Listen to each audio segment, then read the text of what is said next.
You posted something showing like damn near 1.6 plus, I'm sure, of earnings. How many units, would you take to reach that level of earning?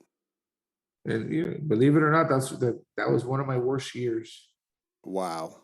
So because that was post-pandemic income, and that's on a 30 unit portfolio, Mm. 36 unit portfolio, uh, 1.8 I think is what it was.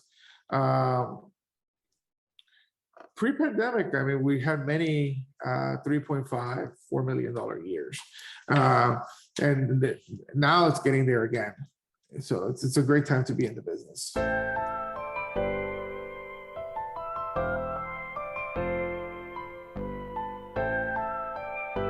It's great on pretty nigga.